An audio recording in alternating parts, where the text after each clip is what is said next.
Welcome to the Daily Coffee Pro by Map It Forward, friends. Today on the podcast, let's talk about if this is the right time for you to open your first cafe.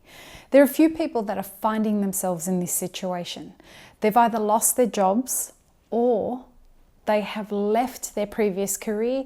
They're looking to get into the coffee industry and they're thinking, well, everyone else seems to be able to do it well. Why shouldn't I give it a crack? So let's talk about 3 pros and 3 cons of why you should consider or should consider not opening your first cafe.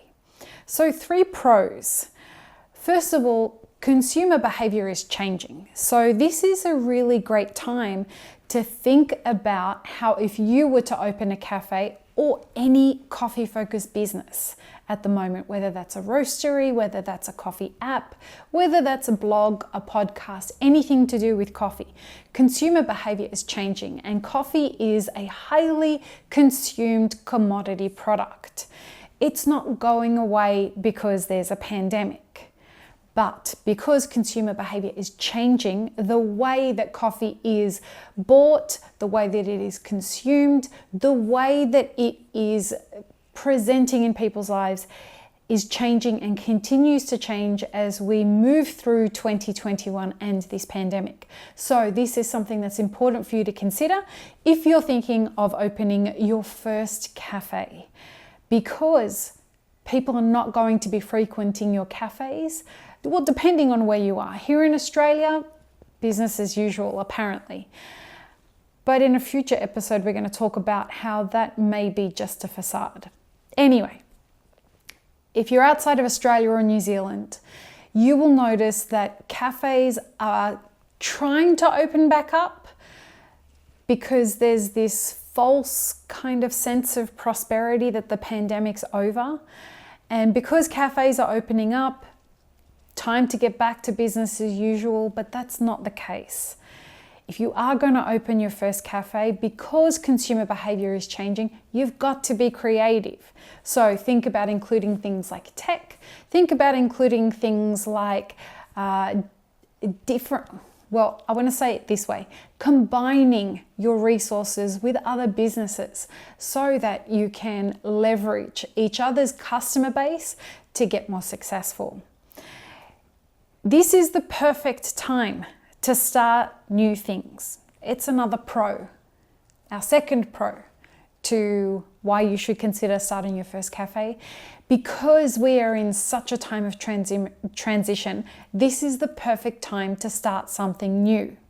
However, if you are going to start something new, a small business, no matter how small you think it's going to be, requires you to understand exactly what you are getting yourself in for. We have a ton of resources on this podcast that are free, and if you need help one-on-one with that or in a group setting, we have paid options that are incredibly affordable for you to help you, for you, so that when you do become ready or in the run-up to prepare for your first business launching, you are clearly aware of all the things that are ahead of you. And that, my friends, is the thing that is the unraveling of most business owners.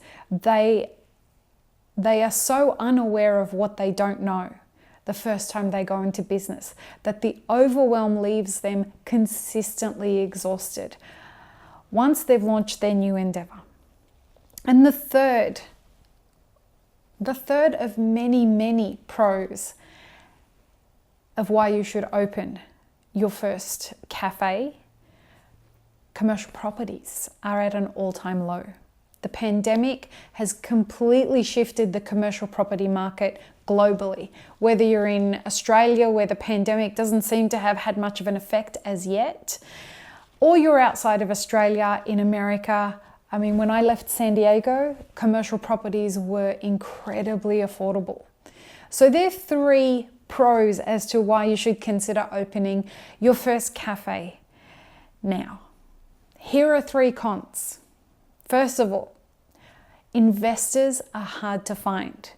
Now, while investors are hard to find, money is cheap, and Interest rates are really down. So if you can get a bank to loan you money, then money is there for the taking. However, our industry has been hit really hard, and banks are going to find it very difficult to be justified in loaning you money. Please remember, getting into a cafe, you should be looking at right now, well, pre-pandemic numbers were 3% net profit.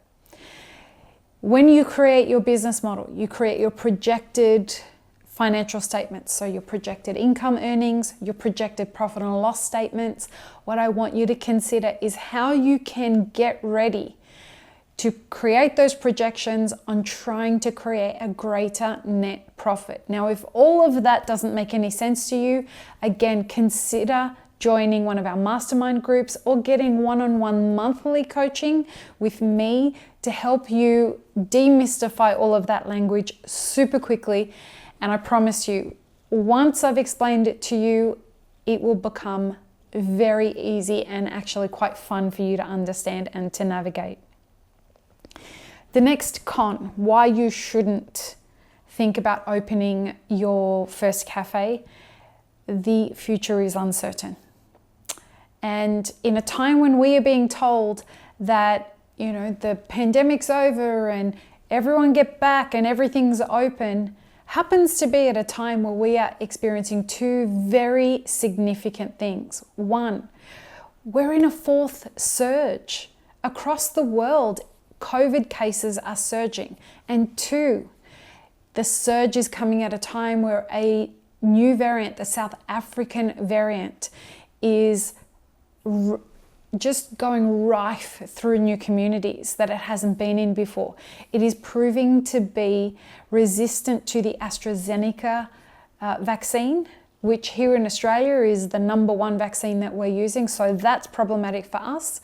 And it's also proving to be more contagious and more virulent than any of the other strains. So I want you to consider that the times are uncertain ahead. And because of that, if you're doing something for the first time, please know what you are getting yourself into. Doing this because there's nothing else you can do, save your money. I would much rather you kept the money that you've got access to, the capital, keep it in the bank, ride it out, and then you can look at engaging in a new business after what's coming is done. Now the third con as to why you should consider not opening up your first cafe. The pandemic's a long way from over, and our industry has been decimated because of the pandemic.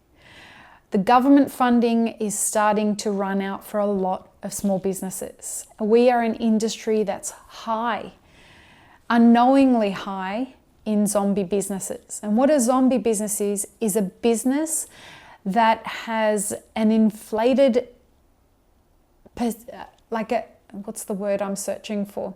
It has a perception, that's the word, thank you. An inflated perception of success, when in actual fact, the business is operating on no profit. Those businesses, once they're stress tested, will collapse. And the first stress test is that the government funding will be removed, and that's coming.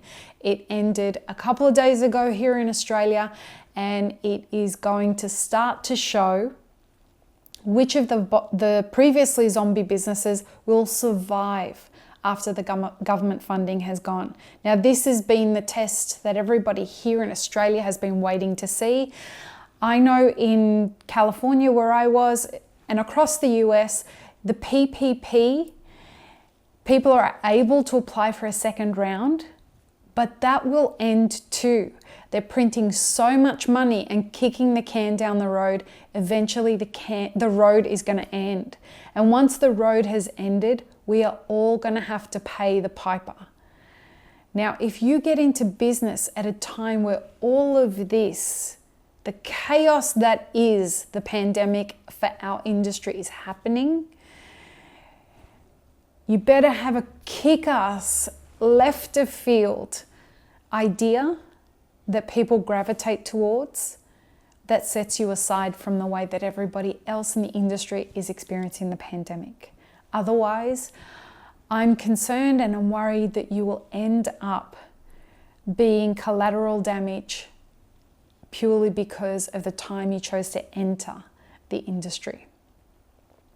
If I can ever be of any help, and we can be of any help in any of the mastermind groups with any of our coaches, consider taking a look and getting in touch with us. We are here to help and conspire to your success.